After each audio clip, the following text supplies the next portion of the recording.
Welcome, ladies and gentlemen, to the Summer Cup 2018 predictions stream. Yay, we're here. Perhaps a little bit late, but better late than never. That's what I always say. Joining me tonight is Royal Flush, the host of the tournament, and Crazy Kaylee, that guy who's pretty good at SpyParty. How you guys doing? Doing well. How about yourself, Dowsy? I'm very good, thank you very much. And Royal Flush, it's great to have you on as well. Hi, I'm lovely to be here. Thank you for hosting me. Is it warm where you guys are? Because it's really warm here. Oh my god, it is 108 outside right now. That's obscene. That's Celsius. No, I'm just kidding. It's not 100. It's like 11 o'clock at night here, and it's a comfortable 25 degrees. I don't know what that is in Fahrenheit, but it's hot. So 43 C. Google tells me outside right now. Wow, 43 to see, yeah. Okay, so yeah. I remember the days of living in Australia and summers being hot. Here in the UK, it's definitely a little bit different, but 19 to 20 degrees right now in Manchester, Celsius, and I think it's a little bit too warm. It's a bit humid for my liking. Yeah, it's very close. Yeah, it's a sticky day here too. And it's 108, but it's also it's been overcast last night, so just there's a bunch of stickiness, which usually we don't have in California. It's usually pretty dry. I love how there's two British people on the stream, and we've immediately managed to hijack the conversation onto talking about the weather. I thought this was a weather comparison stream. That's what it is. We're comparing weathers. Okay, good. I don't know what I'm talking about. So today we're going to go through the Summer Cup, its format, its structure, and then we'll kind of reveal the different groups of the Summer Cup, as well as giving our own individual predictions. Feel free to give your predictions along in the Twitch chat as well. I think that one of the things I love the most about prediction stream is kind of getting everyone's different opinions on things. There's lots of different opinions for sure about the different groups that we have ahead of us. But Royal Flush, I'll throw it over to you to kind of talk about what the Summer Cup is and its format. Right, yeah, so Summer Cup started in 2013, I think, 13, 14, 15, 16, 17, yes. So this is the sixth Summer Cup. 2013 was the first one, and I remember it very clearly that I'd been playing SpyParty. I think I was one of the very last batch of the closed beta players. It was literally about a week and a half before it went into open beta, and I've been really enjoying it, and it's been about May time, and it got to about summer, and I remember that I posted in the forums a new thread, and the title was "Tournament Anybody?" ? And that was it. And I think it might have just been off the back of having watched the European Cup the previous year that I really liked that format of having a sort of a league and knockout stage. And so I threw it open and said, does anybody want to play? Anyone want to do a tournament, make it a bit more competitive? I think I've been playing with a guy called Variable Bread for a while. Yes, I remember Variable Bread. It was way back in the olden days, and we'd done a sort of pseudo Wimbledon tournament where we'd just played loads and loads and loads of games and sort of framed it around a sort of a tennis idea. And I thought, wouldn't it be great to have an actual official sort of tournament? Trax just provided a link to the topic in question, and so I put it out there, and it then became the sort of Summer Cup because it was on summer holidays, and it was my last summer holiday before starting a new job and stuff. So I just wanted to have as much fun with this really cool new game as I could. And it got a little bit of traction, and then it sort of became an annual thing for me. And then every summer at the beginning of July, I'd put out another post and say, tournament anybody, and another Summer Cup. And it's now become this sort of long-standing thing into its sixth year. And the format across the years, apart from the fact that the art has changed and the maps have developed and there have been new characters, the format has pretty much stayed consistent throughout. And the idea that, whereas just to compare it with SCL for a minute, which has a lot of meta tactics involved in it, in that you can play your opponent rather than playing the game. I think if that's a fair way of saying it, in that if you know your opponent is really bad at X, you can sort of almost force them into doing that, or if you know you're particularly strong at something, you can hedge your bets a little bit. Whereas the Summer Cup, I was always about, these are the maps you are going to be playing. Now, originally when it started, there weren't that many maps to pick from. I think there were only 5 in the first one that we did, and now we've got 10. So it sort of developed a little bit in terms of maps, but it's always been the same structure in terms of league and knockout group stages, and then going into a knockout bracket with a set map pool, so you knew what you were up against. And it's always been enormous fun to run and to compete in. I've competed in all 6 of them. The best I've come, I think, is 3rd. In the last few years, I've done famously badly.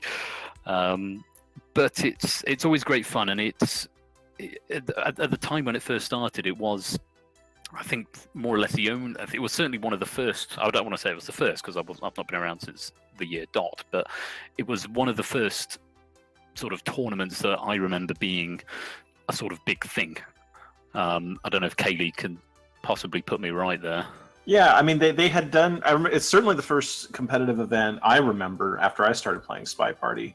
It happened about, I want to say, 2 months or so after I joined beta, and I know they had run like some like kind of minor things before that, and they did a couple of just like impromptu sort of events. But this was like the first formalized, as far as I know anyway, the first formalized competition with rules and I mean, yeah, the tag team tournament with Team Warning Cat was I definitely know that was there as well. But that was a little less structured. This was like the first structured competition that I remember for SpyParty for sure.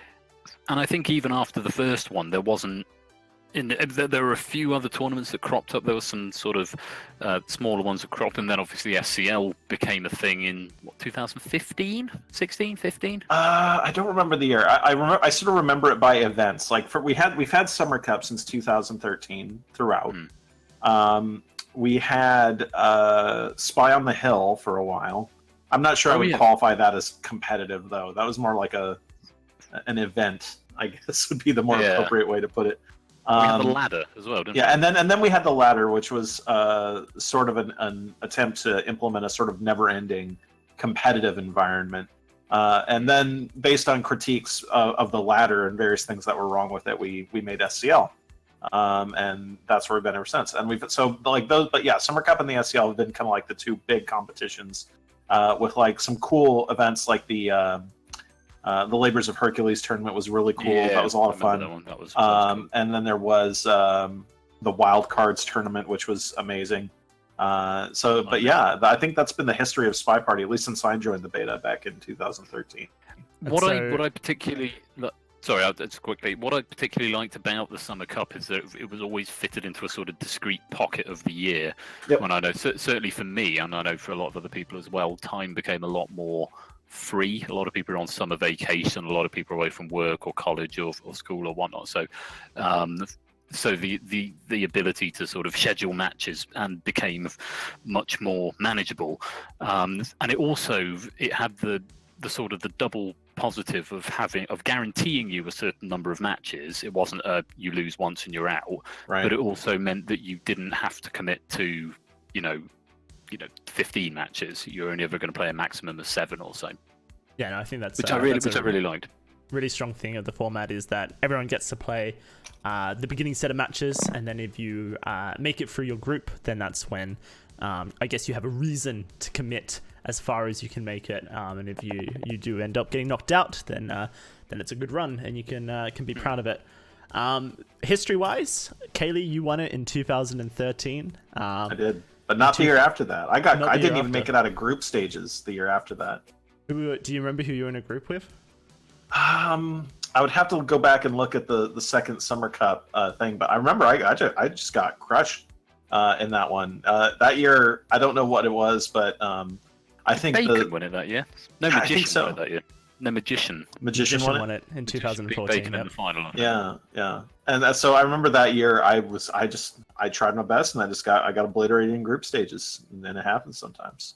Yeah, but you bounced back in 2015. I did. Came first. I did. I think that's the last time I played in the Summer Cup was the 2015 Summer Cup.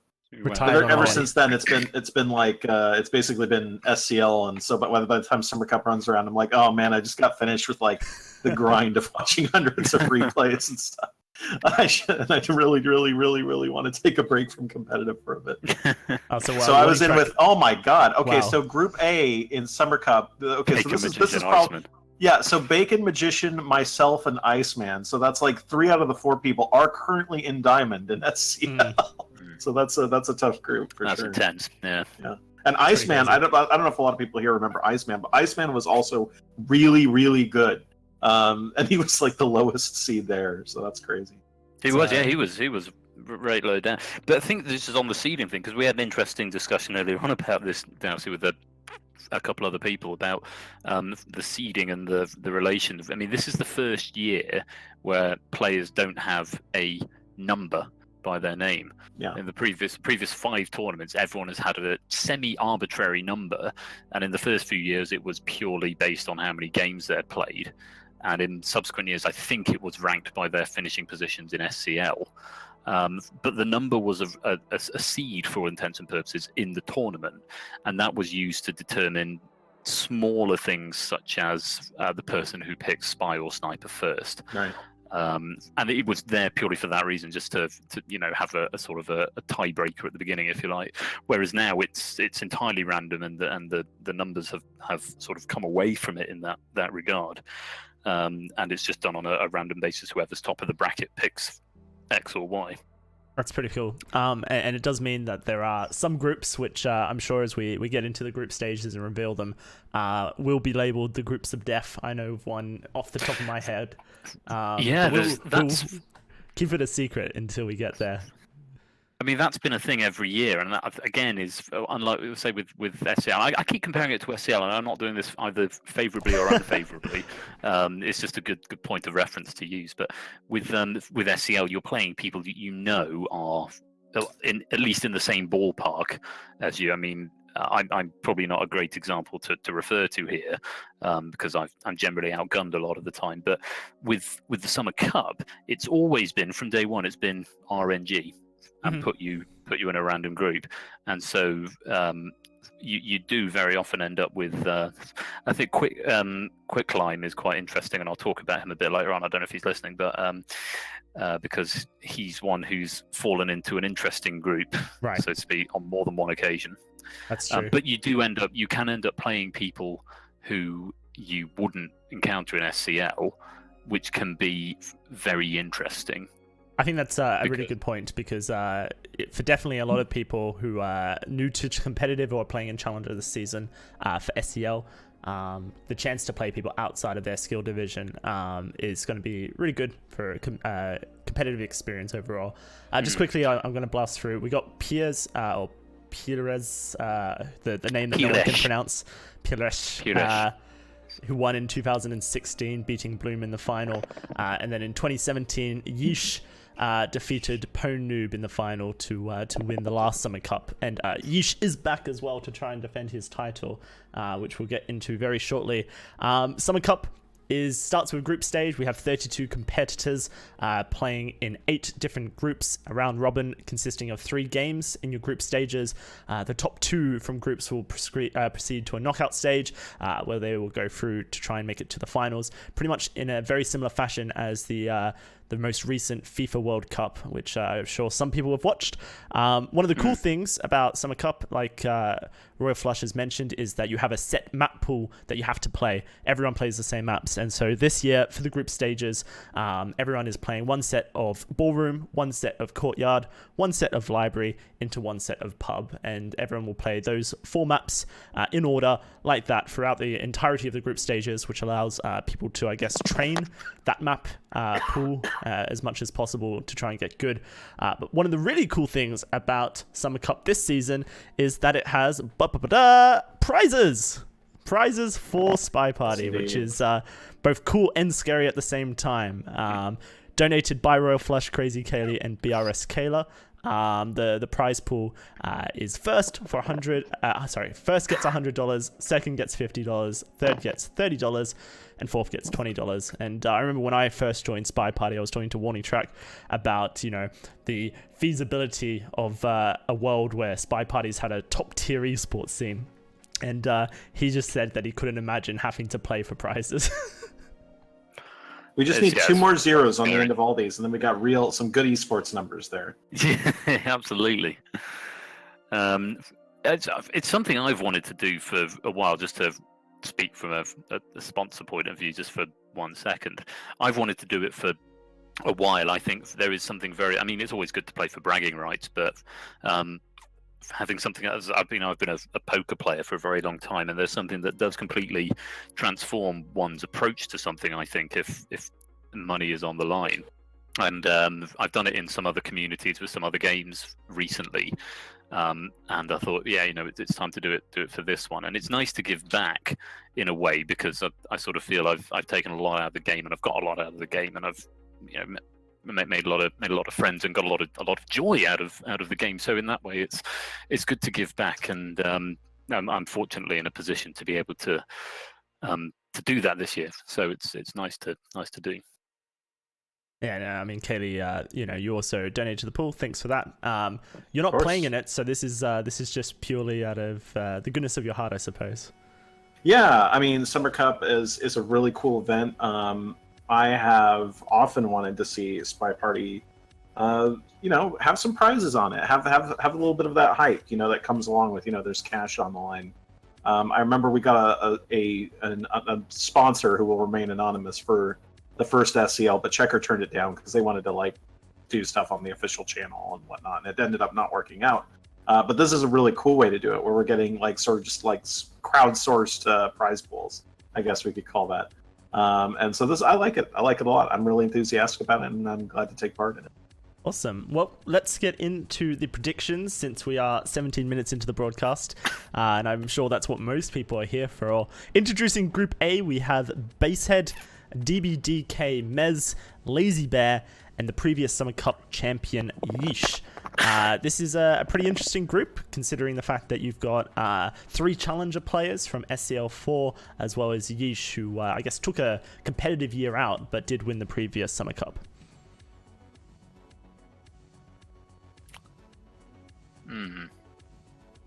What do you guys think? Without going into predictions, what's your overall taste of the group, Flush? Okay, so I'm coming in as a sort of I think it's sort of known among the community that I tend to be a competitive player, and then I'll sort of disappear for 6 months and then crop up again at the time of SCL, and then I'll be massive on the scene for the summer, and then I'll go into hibernation until February again. So since the launch of Steam, and I'll say this at the top of the predictions now, I've not had much of an experience with some of the newer players, other than what I've seen in the last week or two, really, since the tournament started. The obvious money here is on Yeesh, as he comes in as the tournament incumbent, and he's got so much more experience in the game, and is a very strong player in general, as well as just having the experience. So the other 3, Basehead, DBD, and Lazy Bear, one could argue it's a toss-up who's going to get second, if one assumes it's written in the stars that Yeesh is going to get first. So I don't necessarily buy into that. I'd say with the Summer Cup, anything can happen, although I'm being very careful not to mention any of the current standings. I mean, Kaylee, you've had a chance, I guess, to witness challenger results through tournament and replays, actually. Quite a few replays, yeah. Do you have any opinions? I think I think the obvious thing is that clearly Yeesh is a very, very, very strong player. It was last seen in SCL, I think, in either gold or silver, somewhere around there. Very, very, very good player. One thing I would add is that it's a lot harder to tell the strength of newer players these days than it used to be. Back in the days when there was no spectation and there were no replays, it was a lot harder to improve at the game quickly. You just had to play a lot, essentially. Whereas now with spectation and replays, you can accumulate that information much more efficiently, and someone with even 100 games can be pretty dangerous. So I think that just merely, this person's been around a lot longer, they've got a lot more experience, that doesn't necessarily mean as much as it used to, or even that much at all, really, these days. But nonetheless, just from what I know, I think that Yeesh has to be the clear favorite. Among the other 3, you're looking at 3 of the stronger not top tier challenger players, but three of like definitely the stronger end of the spectrum players from Challenger this year. All three of whom did very well in the regular season. I think I'd have to give it just narrowly though to Lazy Bear. Lazy Bear for me has been just has that edge on the other two players here. But again, it's very close, and I wouldn't be surprised to see any of these three finish second. But I think again, yeah, the smart money's definitely on Yeesh for first. So I assume Royal Flush, you're on board with the idea of Yeesh being a first place in this group as well? Yeah, I think Yeesh comes out on top, and I think that's the most likely outcome. Anything can happen because, as has been commented somewhere in the chat, all it takes is one ropey day to completely skew your tournament, so to speak. But I think Yeesh comes out on top here, and I have to say, purely based on the match I saw cast the other day. I know we're not supposed to talk about matches that have happened in the Summer Cup, but there was when I watched DBD play against Yeesh. Although he didn't win, he played a good game, and he exhibited enough sort of spy acumen to make me think he could be a strong contender. Though that having been said, I haven't seen the other two people play, but for that reason, I think I've got DBD down as my favourite for second in this group. Yeah, I think I would agree with you there. Yeesh obviously is a clear favourite coming into this group. I think most people would say that. When it comes to the rest of the group, Basehead, Lazy Bear, and DBD, very close. And I think the edge does go to DBD, just due to the fact that so far in their competitive experience over in the SCL format, he's done very well. Lazy Bear is a good player, and I definitely know they have the hunger to improve, and so definitely use this prediction to fuel your drive to beat Yeesh, or even just make it into the second place in the group. But my prediction mirrors yours, Royal Flush. I've got Yeesh as first and DBD as second. So that's our Group A predictions. Love to hear yours in the chat. Anyone who has an opinion on such things. But we'll move over to Group B now to have a look at which players have found themselves in this group. And oh boy, look at this. The group is consisted of Toriax, BRS Kayla, Iggy the Grifter, and Nand the Lass. 2 challenger players from SCL4 and 2 bronze players from SCL4. Royal Flush, what do you think? Nand the Lass is a player I've not played, but I've seen him play a lot. And he's very strong, and he plays a lot of games. From what I say, he streams a lot of games, certainly. I think the smart money's on him to come out top. Again, the other 3 players I've not had a huge amount of contact with. BRS Kayla, I've had logistical conversations with and sponsorship conversations with, but not actual gameplay conversations. I think Arturiax is probably our second favourite here in this group to go through. And again, just based on the sort of the results that have come in so far, that would seem to suggest to be the case. Though obviously there is a match outstanding on day 2. Which will be a very interesting one to watch, the day 2 match between Arturiax and Nanthalas, because I think that will determine the shape of this group and the direction that it's going to go in. Kaylee, what are your thoughts? I think that, as Lieutenant Hummus infamously calls him, Nathan Yellis, is going to do really well here. Nanthalas is a very strong player who has gotten incredibly dangerous in like the last, I would say, 6 months to a year in particular. Nanthalas has really been growing leaps and bounds. Is going to hit a pretty high level of SpyParty play, if they haven't already. Now, the question here for me is who finishes second? And that's a very hard question for me. I thought in SCL this season, Arturiax was just going to dominate and crush the division he was in, which is bronze. But he did not do so. Arturiax had a I mean, there were always close games, but Arturiax finished pretty close to the bottom of bronze. And so I don't know. I don't know if Arturiax is going to be able to do well against the other people in this division. BRS Kaler, I know, is a very good player in Challenger. BRS Kaler's got consistently strong results in Challenger this season. Iggy the Grifter, I have less data on, but I'm intrigued by what I do know. I only saw a couple of games played by Iggy, and I saw some pretty, I would say, advanced player thinking from Iggy in the games I did see. So I don't know who to go with here, but it's not going to be Arteriac, so I'm going to go with BRS just because of the consistent good play that I've seen so far from that player for second place. Ooh, okay. That's a pretty bold prediction. I'm really looking forward to see if that one does come through. For myself, I have to agree with you, gents. Nanthalas is a top-notch player. Everything I see from him, whether it be in competitive games or on his stream, shows really good stuff. Definitely getting better at this game as time does go by, which means that for me, it's all about the second place, just the same as you guys. I think I would have to bet with experience here more than anything. BRS Kaler and Iggy the Grifter definitely have the scope to become really good players. But they're battling someone who has experience in their group in competitive. And so, yeah, I'm probably going to put my second place as Artoriax just for that point of view. Every time I've played Artoriax, he's definitely shown a lot of strength, a lot of resistance in the play as well, which for me, I think is what's necessary in a competitive field. All right. I think that's Group B rounded out. Unless you guys have any further sentiments, we can move into Group C. Yeah, I think the next game, last thing to say about the Day 2 Group B match between Nanthalas and Arturiax is definitely going to be one to watch.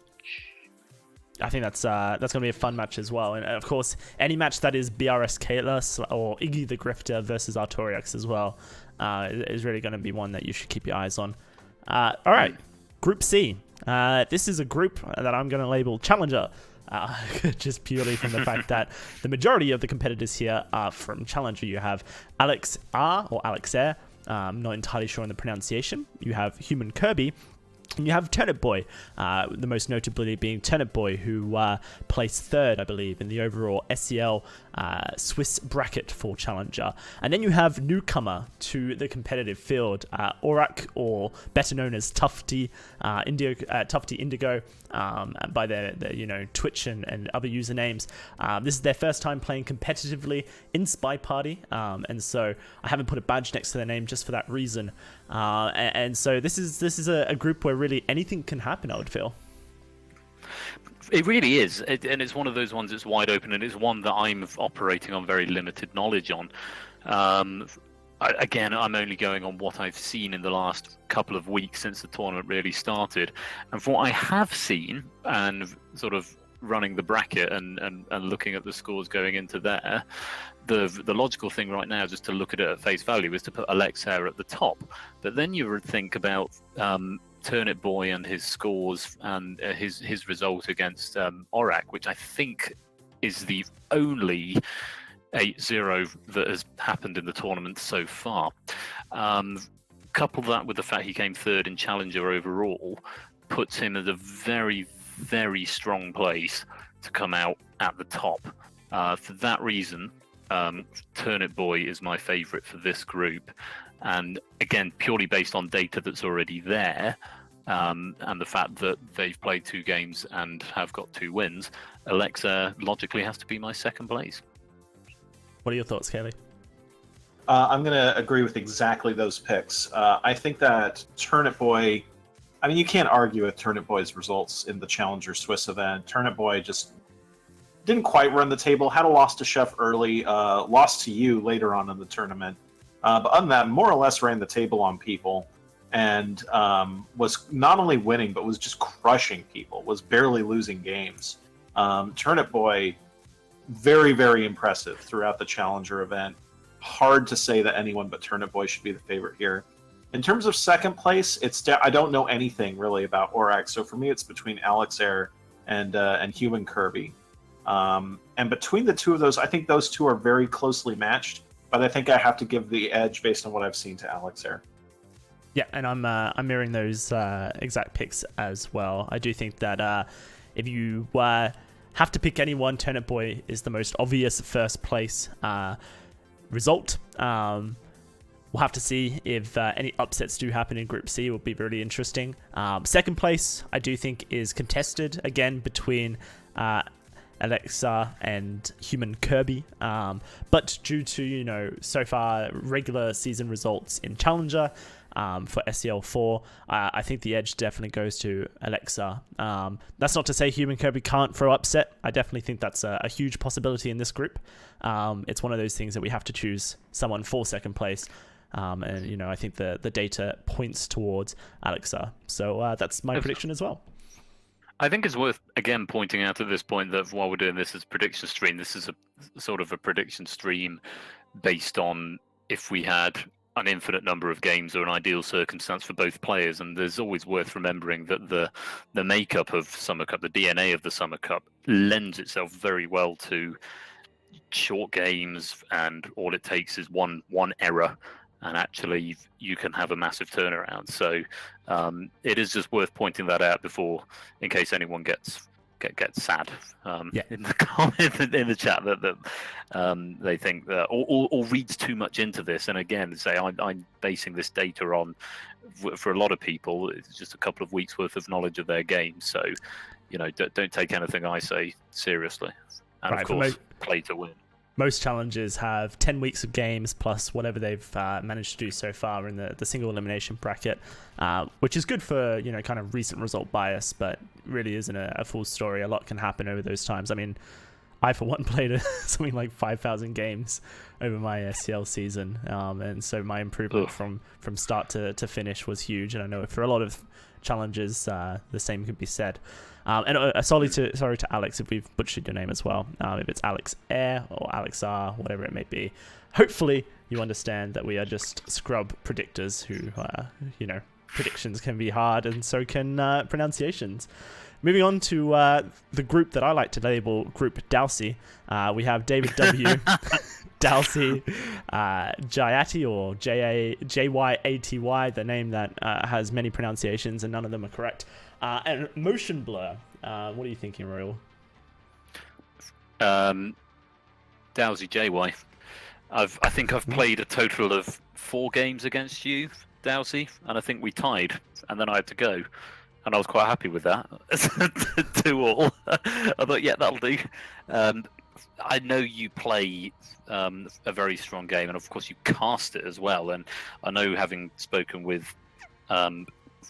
Taboshi at length and casted with him in the past, that you learn as much, if not more, from casting on a regular basis and watching people play as you do from playing the game yourself. In many ways, you can learn more from it. And I know that you've since you came into the community, started playing the game, you've been playing it a lot, and you've got a lot to show for that, both in terms of skill and both in terms of games played. JY I have played before, and so it's kind of difficult to gauge, because I kind of think if you and I played, Dowsey, we'd have quite an interesting game, and yet I'm fairly confident I know JY is a stronger player than me. I certainly know he's beaten me in recent history. So for that reason, and that reason alone, I think, I don't know, maybe it's just because I've seen you so prominently that I think you are therefore the strongest contender for this group, and I would therefore put JY in second place. Motion Blur and David, I don't know an enormous amount about to comment either way, so that would be where I end up lying my blanket for Group D, so to speak. Kelly? Yeah, I think the top 2 are definitely Jyoti and Dowsey in some order. For me, one of the things I've learned about competitive SpyParty is that no matter what the relative level of experience or game knowledge, often the fresher player, the more recently practiced player, has an edge. And Dowsey, you have both you've assimilated an immense amount of game knowledge, and and you've played an immense level of SpyParty. So I'm going to give you the top spot here, because you're in Challenger, but that's, I think, basically everyone. You're kind of the poster boy for why, you know, a lot of people who want SCL promotions to happen faster. Like, you're kind of held up as the prime example of someone who's underranked. You're in Challenger, but you're, I mean, I would say at least like a gold level player, more likely, on the low end. For me, I'm going to be very interested to see how the Dowsey Giotti matches go. I think Giotti is also at least slightly underranked. He's in bronze, I believe, but performing very well at that level. So I'll be very interested to see the results of that match. As second place, I am going to give to Giotti. David W. did pretty good in SCL Challenger. Motion Blur had pretty strong results at times, but I think they're not quite the match of the top two here, Giotti and Dowsey. So I expect Dowsey to win and Giotti to finish second, and I would not be surprised to see that result reversed either. I don't know who's going to come out on top in this all caps battle, but I do expect that those two will be in the top two in some order. Yeah. Well, I would be dumb not to rate myself, I think. So I think you guys know that my prediction will be... I'll remind you said that when we get to Group H. Well, yeah, that's going to be interesting. I back myself. I have to have confidence in my play. But this is the match that, you know, determines really whether or not this group will shape up as me first or Giotti. Thursday at Friday at 1 p.m. UK, 8 a.m. Eastern for anyone who wants to log on to SpyParty and watch it. I'm looking forward to it personally. This is my first competitive match, I guess, outside of Challenger, and against someone who, you know, has been around for a little bit. And so for me, I'm like super excited about the ability to play it. And also, my goal is completed. Thank you so much for your compliments. That's the end of the prediction stream. Good night. No, it's very kind of you guys. But yeah, no, I genuinely believe that this group will either be, you know, that result that you guys have predicted, or it'll be reversed, and Giotti will go out first. It really just depends on this game that we have coming up very, very soon. But yeah, cool. Let's move away from Group D and move into Group E, featuring Bad Player, Bitbanding Pig, Frosty, and Watermeat. Yeah, so just a bit of tournament overview on this. This is the only group where there's been shuffles, pre-season shuffles. There was we got our 32, and then Zero Doom. I don't know if he's watching, but he very kindly said, "I'm happy to step aside to let someone else have a go." Sort of take my spot, because I think he said he'd had quite a lot of competitive play with SCL, and he's more than happy to sort of sit back and enjoy it as a spectator, which is where Bad Player came in. There was also I was a little bit worried for a bit about Bitbanding Pig. It just turns out they're on vacation, so all was resolved. It's the only match that technically took place after the deadline, but it wasn't a problem because all came to good. And based on that information, is where my predictions came from. Bitbanding Pig, at current standings, is the only one who's actually won a game in this group, and they've played one game each. So there was one win, one loss, and 2 ties. So for me, again, just basing it on the early data of the tournament rather than intimate knowledge of the players, and speaking to people, and a couple of things that I've seen around about, Bitbanding Pig takes the top spot for me, and I think it's going to be Watermeat who's just going to edge to second. I know there's a lot of sort of support and encouragement around Bad Player. There seems to be a lot of hype. I don't know, don't have the stats of how they fared in Challenger to hand, but basing it purely on the day one outcomes, Bad Player is the only one who's actually lost a game so far. And I know it's only day one. There are 2 more days to go, and a lot can change, particularly on day 2. But I think Bitbanding Pig wins this, and I think Watermeat just has the edge for second place. What do you think, Kaylee? I concur that Bitbanding Pig's the favorite here. Bitbanding Pig is, I believe, finished 4th overall in the Challenger Swiss, and that's that doesn't sound that impressive until you realize how many people are in Challenger and how consistently well you had to play for 10 weeks to finish fourth in Challenger. Bitbanding played really, really well, so I'm pretty comfortable with putting them in the top spot. It's a very, very intriguing question, who's going to win second here. From what I've seen of Frosty, who's a more recent addition, good player. Bad Player and Watermeat are dangerous players.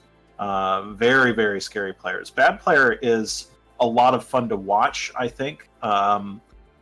It's kind of interesting. One of the things that's tough to predict at this level is that people don't tend to have more well-established sniper styles as much. So you have a harder time picking matchups, I would say.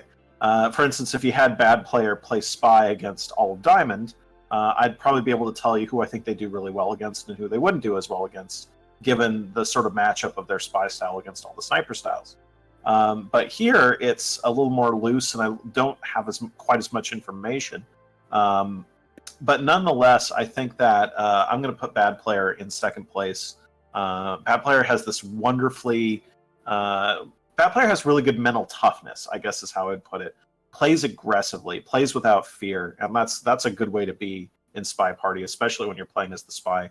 So I'm going to reverse Flesh's prediction, say Bad Player has the edge over Watermeat in that matchup.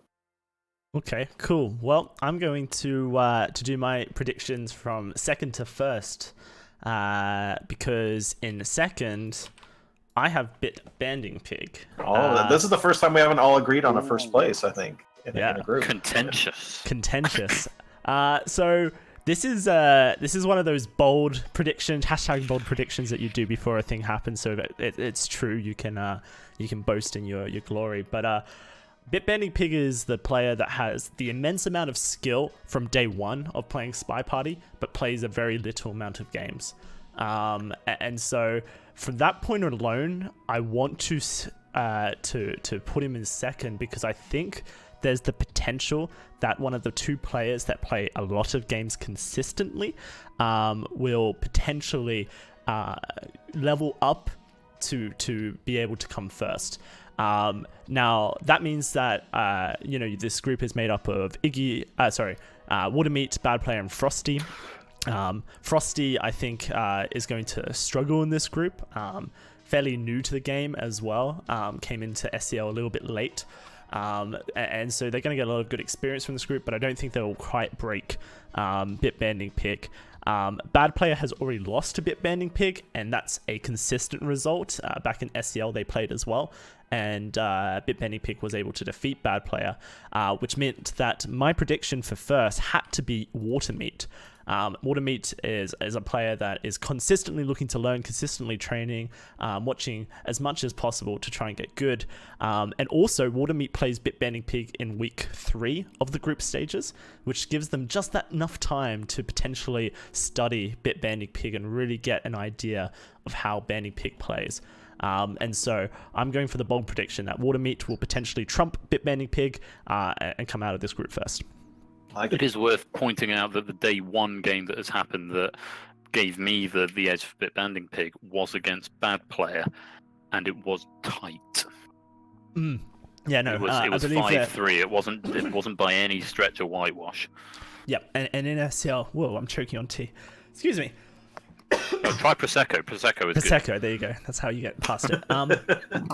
In SEL, Bitbanding Pig beat Bad Player 7-4, so that's a really close result as well. Time will tell. Group F, we go. What on earth are you drinking tea for at 1:45? Well, I'm not going to go to sleep anytime soon. Is I think probably the case. That will be why. But yeah, let's move over to Group F. Group E, pretty interesting because it has a lot of possibilities. But hey, here's a group that has maybe even more crazy possibilities and is not Group G. Whoops. Is Group F? I have Group F as Group G.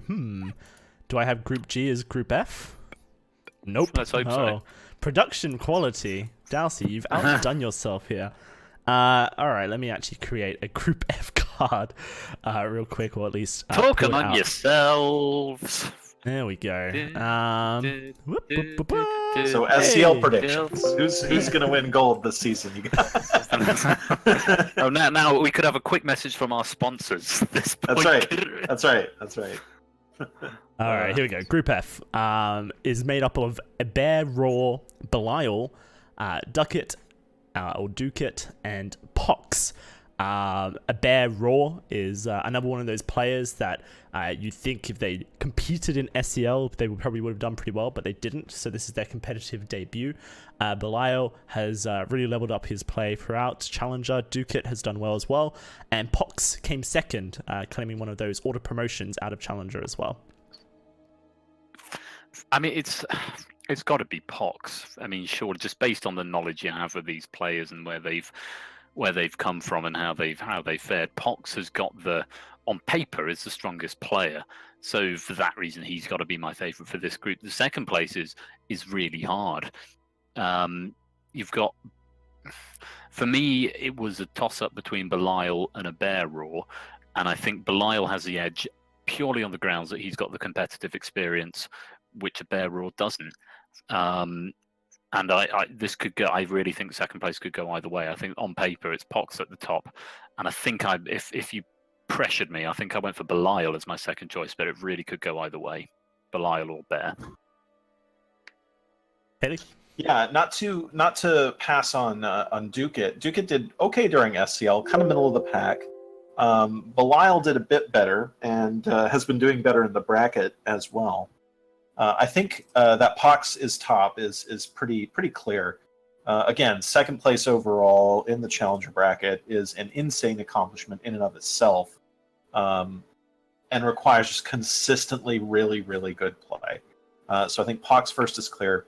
Second is between Belial and Bear Roar for me, and I was having a lot of trouble with who I go with here. I have so little information on Bear Roar beyond having played him a good bit in my 5,000 games that I played during June, not all of which were exactly a high quality competitive SpyParty. But based on that, I can see that Bear Roar has good game knowledge, makes good decisions, and is a strong player.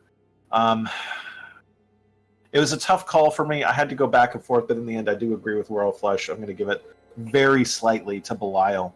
Although, again, I would not be surprised to see Bear Roar get that second spot or even steal the win here, potentially. I just don't have enough information about how Bear Roar performs competitively to make that call with confidence.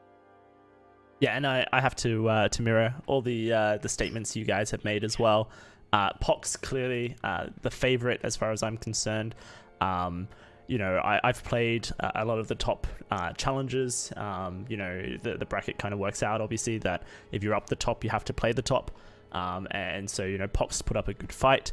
And I think that, his sniper style is very good, as well as his spy style as well. And so for me, first place would have to be Pox. And then it's a case of, I think that Belial has a lot of talent and is definitely improving a lot. And so is a Bear Raw. Like, both these two players are kind of what I would consider, developing competitive players, but one of them started a little bit earlier, and that's Belial over a Bear Raw. And so for that reason, I think I have to give Belial the second spot in my prediction. I think a Bear, 100% could even come first in this group, like, without a doubt. And Belial as well. Like, it's just one of those things that you have to do a prediction potentially on results and history. But it would not surprise me if these predictions were upset whatsoever. With that, let's move on to Group G officially this time, and not due to bad production quality. This is a pretty scary group. It consists of ML726 from Silver, Pofke from Challenger, Quicklime from Challenger, and Yerund from Silver. Yeah, so this is what I've alluded to earlier on. This is in my view, this is the scariest group in the tournament this year. Now, I mentioned Quicklime before. Last year in the Summer Cup, Quicklime, warning track will get me the details, I'm sure, in the next 10 seconds. But Quicklime got landed in a group with some absolute monster players. And when the RNG came up on the challenge again this year, it was I sort of looked at it and I just thought, oh no, and I felt quite bad because I've not to diminish Quicklime, because Quicklime is a very strong player, but and has certainly come a long way since last year's Summer Cup. But this is an absolute monster of a group. Now the smart money here, I think, goes to Yerand. And my rationale for that is because this is, I think, one of the only groups where I know more players' playstyle than I don't, apart from possibly my own. Yerand was second or possibly third/fourth last year in the Summer Cup. He's no stranger to competitive play, has played at some of the top levels, is a formidable player in their own right. And so for that reason, I think Yerand has got to have the edge.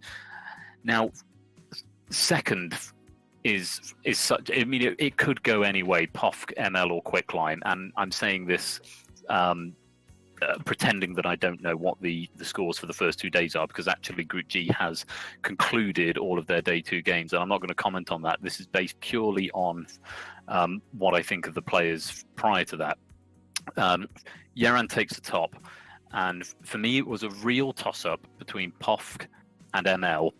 And based on the fact that I know their play style, I know how strong they are, I think second in this group is going to Matt, ML. The awesome Matt gets second place for you, Royal Flush. Cool. And I've so cool that I put his name twice on the prediction sheet. Kaylee, what are your thoughts here? Yerand is a killer who is underrated in silver. Yerand stomped silver. 8 wins, 2 draws, both those draws against Wodar, and crushed otherwise the likes of Teetery, James1221, Turnout 8, who was last seen in Diamond, and Checker, who is the developer of the game. But maybe could use some more competitive practice, as he knows. Yerand is really, really, really good, and is just one of those people that I'm glad when people tell me, Kaylee, you have to make it easier to promote in SCL. My response is, I don't want to play any of you people.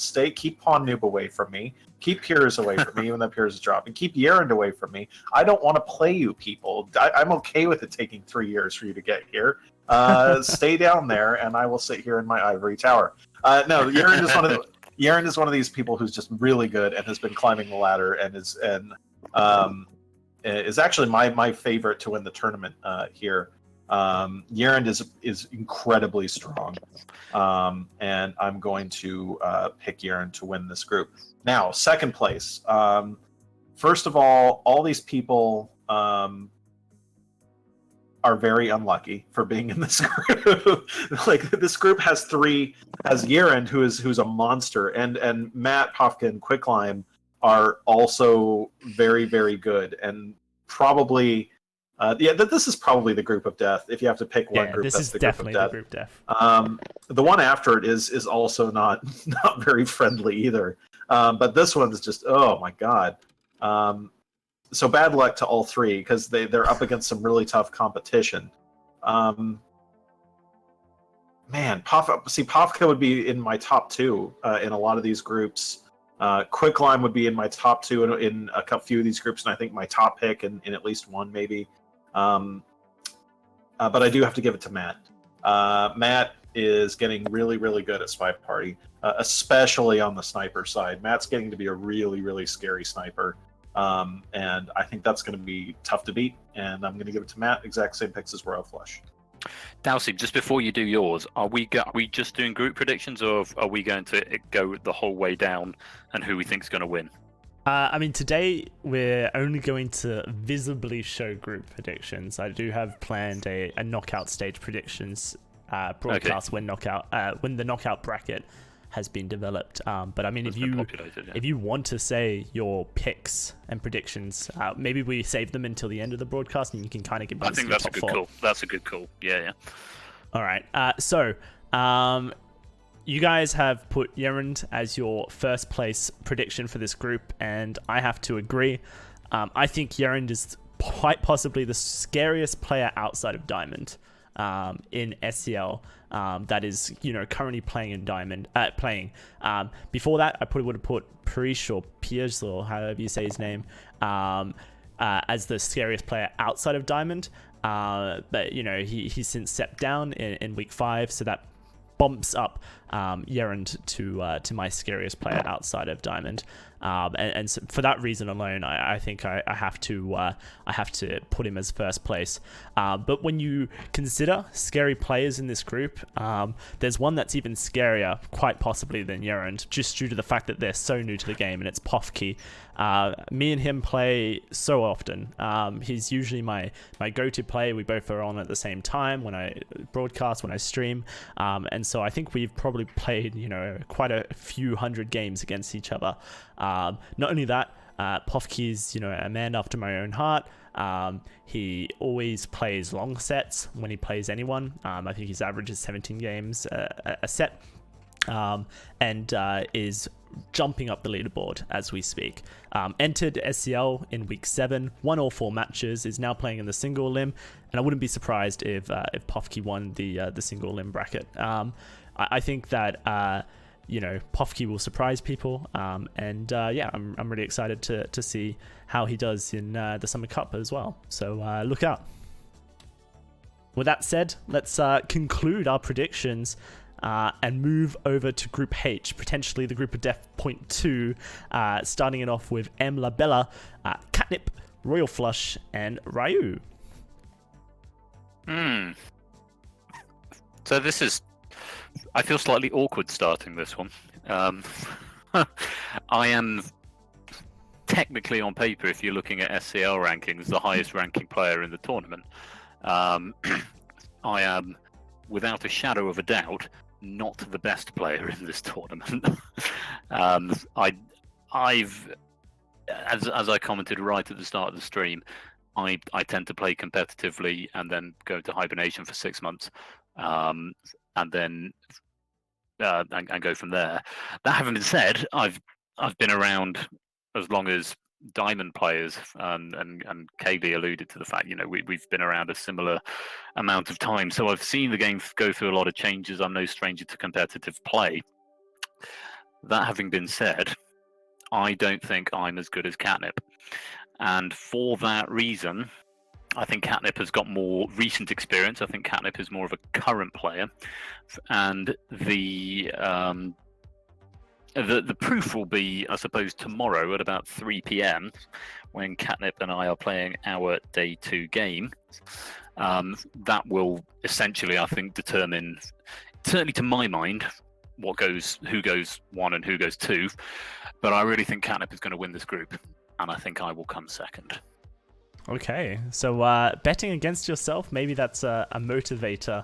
I know Crazy Kaylee did it. It kind of is in a way, because I know I can play strong, but I think I'm out of practice, and I honestly know I was very outgunned in gold this season. There are various reasons for that, but the principal one is I'm one of, if not the weakest player in the group. So I mean, my performance so far has been okay. I mean, I beat I Am Labella reasonably comfortably, 6-2. But I say it kind of comes down to tomorrow, and I am hedging my bets on this one. I think if I beat Catnip, I'll go through top. If I draw or lose, I'll go through second.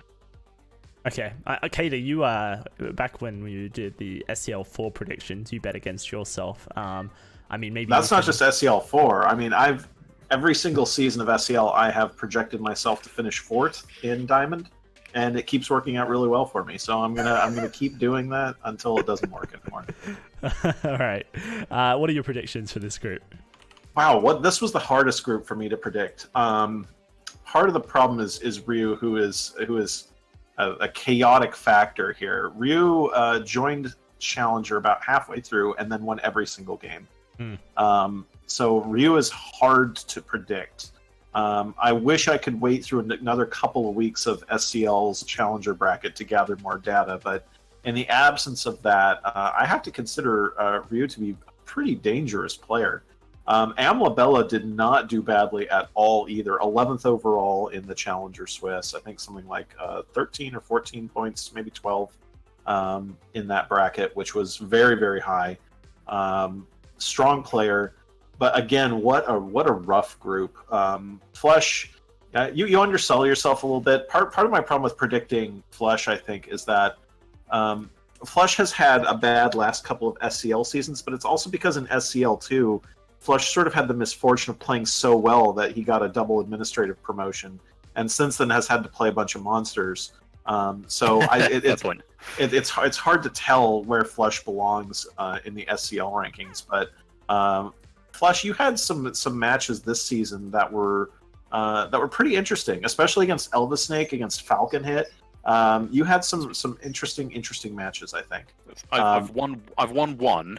Yeah. I've come away from most of them since the start of the season. I always report back to Mrs. Flush, who's just got back with the dog, and I think all but one I've come away saying I think I played that quite well. And there was one that was cast quite recently, actually. Yes. Throwback to him against Falcon, where it was 7-5. That's the one I was referring to. Yep. Yeah. I played my second round against him and lost, not as well as I lost the first time. But I reckon I can play. I think I just blow a bit hot and cold, I think. Yeah, a little bit, and I think you're playing at a gold level. Like, just the results don't always fall your way. Like, you a game here, a game there, and you're very easily sitting in the packet. That said, I think that my pick for first place here is going to be Catnip. Catnip has been making a pretty serious study of the game recently. Catnip just barely avoided finishing into the Bronze Championship, which was Nanthalus and Giotti, who I've also picked to finish first in their respective divisions. So I'm taking the top three in Bronze, actually, here, and I'm scattering them into first place in their various groups. Catnip is going to do very well, I think, here. I think for Catnip, it's going to come down to just focus and confidence, and the skills are there, and she's gotta keep her head on a swivel, stay cool, and I think the skills will come through. Second place, I am going to pick Royal Flush. Royal Flush, I think I don't have super reliable data for where you're at right now, just because, again, you're playing against a bunch of horrible, awful people that I don't want to play. Slow down SCL.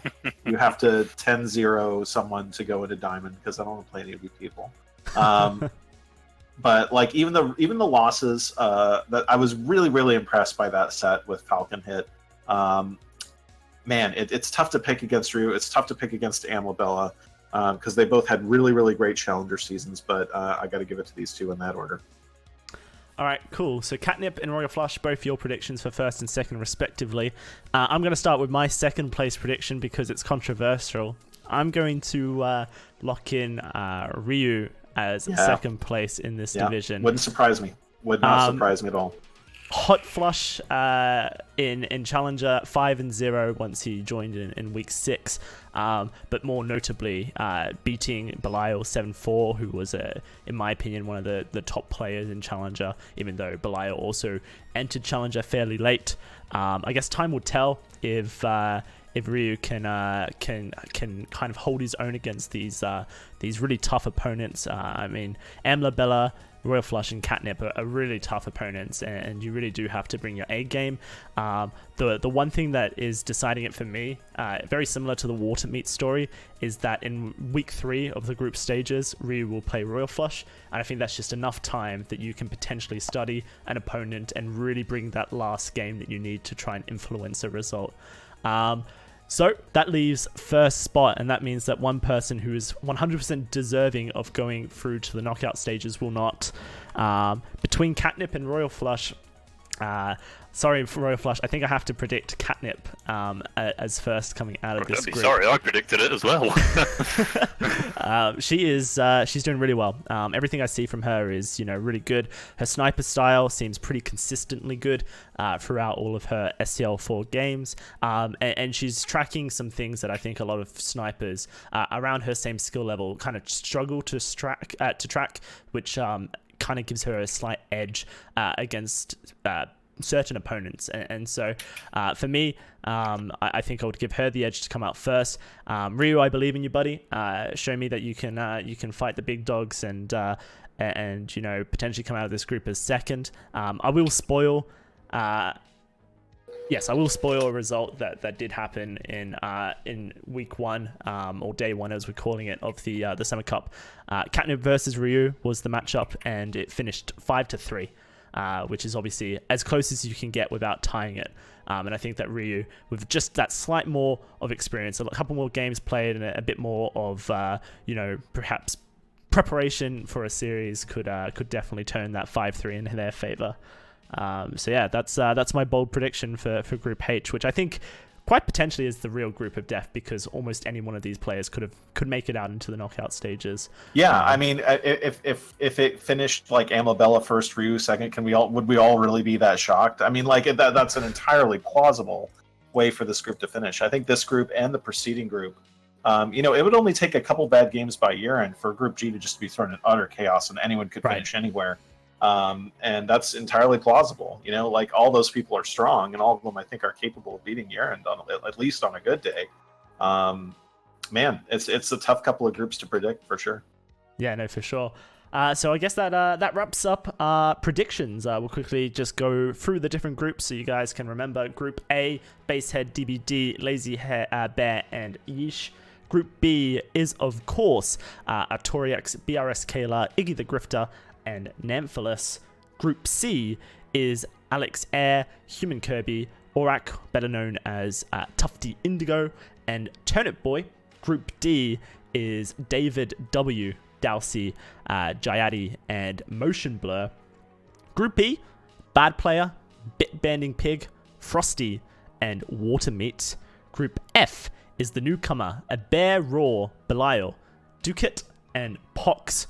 Group G, which will be a lot of fun to spectate, is ML726, Pofkey, Quicklime, and Yerend. And Group H, which we just predicted, is Mlabella, Catnip, Royal Flush, and Ryu, which is, I think, really, the way the groups have worked out. We have some really interesting and exciting matchups to come. I'm really excited to bring some, broadcasts of the Summer Cup throughout the group stages and into the knockouts, because I think that, the different stories that will develop over the tournament are going to be really fun. Smart money then. First, second, third, and fourth. Since we're prizing first, second, third, and fourth. Oh, we're doing the full end. Let's not go through the knockout stage person by person. Yeah. Let's just go first. Who do we think first, we can second, make it? Third. Yeah. Okay. Well, let's. Do you want to start with fourths and work our way up to firsts individually, or do you want to just do our individual picks one by one? I think individual makes more sense. Okay. Well, let's start with you. Rush, what is your opinion? Okay. Fourth, Catnip. Third, Yerend. Second, Nandhalas, and Yeesh is going to win. 2-time running. We'll have to see if that's a possibility for Yeesh. Do the double. First ever in Summer Cup history. We'll have to find out. Katie, what are your thoughts for first, second, third, and fourth? I concur with Royal Flush's fourth place. At least I think Catnip going to finish fourth. I think third place will be Yeesh. I think second place will be none other than the Drowy Man. And then in first place, I'm going to put Yerend. Cool. Thank you for having me so high up. I didn't say Dowsey is going to finish second. I said Drowy. That's true. Drowy. No, that's true. Infamous Drowy, yes. as we all know, is the raising start in Challenger. It's his secret final form that he plays when need is great. No, I think you're going to finish second. I think again we'll find out exactly how underrated you are. Well, not exactly, but we're going to find out pretty clearly how underrated you are in this tournament. It's tough to pick between you and Yerend, but I'm going to give it to Yerend. You could win the whole thing, as far as I'm concerned. I do not know. Yeah, it really all just depends on how group stages gets feeded into knockouts. I have a rough idea in my head about how that happens, but it could 100% be wrong when we'll find out, I suppose, in 3 weeks' time. For me, I'm going to place Pox as 4th place in a 3rd place decider against Yeesh, who will take that. In 2nd place, I put myself with Yeren taking the whole thing. Very similar. I think we had exactly the same, other than you have Pox beating Catnip in the quarterfinals. Yes. I think is exactly what you have there. Yeah. And for me, I'm basing my 2nd place finish based on the fact that every time I've played Yerund, he's just been my opposite factor. Yeren's just so tough. Like, it's hard to beat hard. that man. It really is.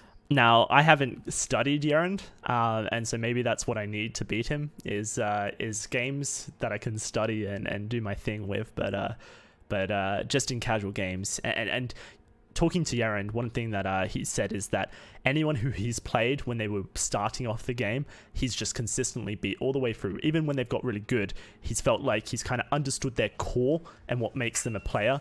And they haven't necessarily developed enough that their core is no longer visible. And so he's been able to continuously beat those people. So that's Yerund's secret, apparently. Either way, I wouldn't be surprised to see him win the entire tournament.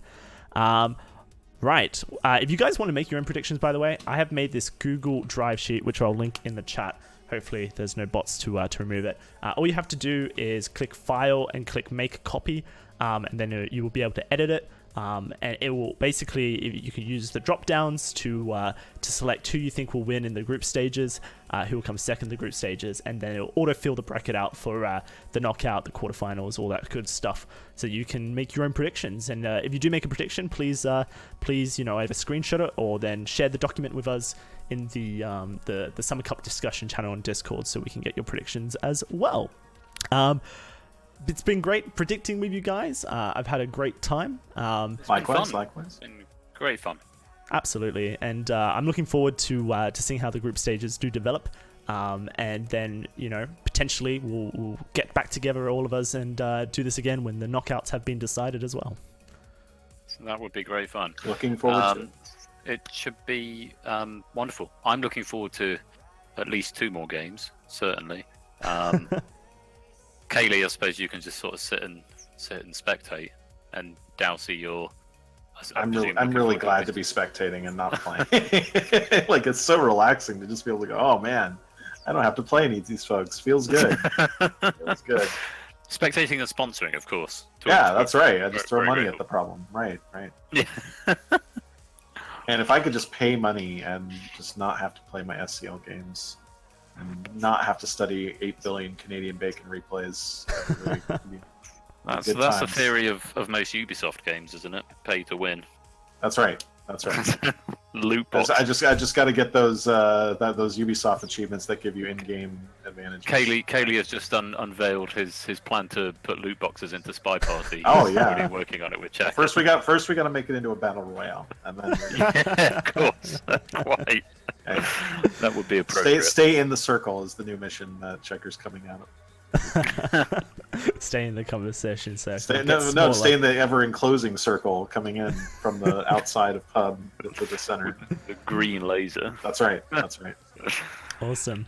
Gentlemen, nice. Pleasure having you on. Crazy Kaylee, do you have anything you want to shout out before we close out?